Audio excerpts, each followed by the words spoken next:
నిజామాబాద్ జిల్లా మొండేర గ్రామ పంచాయతీ కార్యాలయంలో లయన్స్ క్లబ్ ఆధ్వర్యంలో ఉచిత కంటి వైద్య శిబిరం నిర్వహించారు. 30 మందికి పైగా కంటి పరీక్షలు నిర్వహించినట్లు, 5గురిని కంటి రోగులుగా గుర్తించి ఆపరేషన్ కోసం నిజామాబాద్ తరలించినట్లు వైద్యులు తెలిపారు. గ్రామంలో ఉచిత వైద్య కంటి శిబిరాన్ని ప్రజలు సద్వినియోగం చేసుకోవాలని ఉప సర్పంచ్ మచ్చర్ల రాజారెడ్డి సూచించారు. లయన్స్ క్లబ్ సేవలు ఎన్నటికీ మరవలేనివని ఆయన కొనియాడారు. ఈ కార్యక్రమంలో వార్డు మెంబర్ సామా నరసయ్య, లయన్స్ క్లబ్ డాక్టర్, గ్రామస్తులు పాల్గొన్నారు.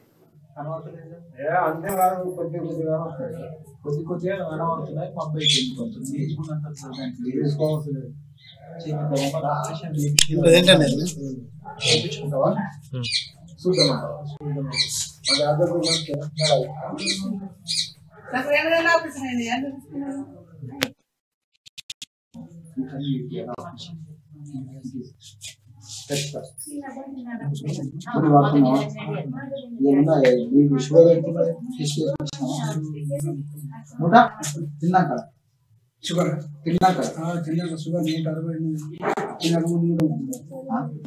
తిన్నాక వస్తారా? అంత దూరం వస్తారా?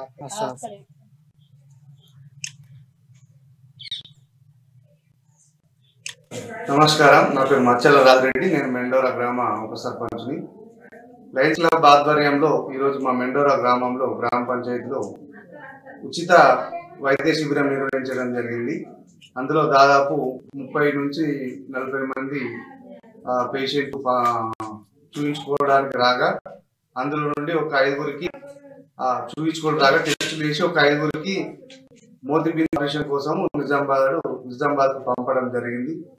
ఈ అవకాశాన్ని ఇంకా ఇంకెవరైనా ఉన్నా కానీ వాడుకొని ఉచితంగా ఈ సర్జరీ కానీ ఇంకా మందులు కానీ ఏదన్నా తీసుకొని మీ కంటి చూపు మెరుగుపరచుకోగలరని నా యొక్క విన్నపం. నమస్కారం, నా పేరు మచ్చర్ల రాజారెడ్డి. నేను మెండోరా గ్రామ ఉప సర్పంచ్ని. లయన్స్ క్లబ్ ఆధ్వర్యంలో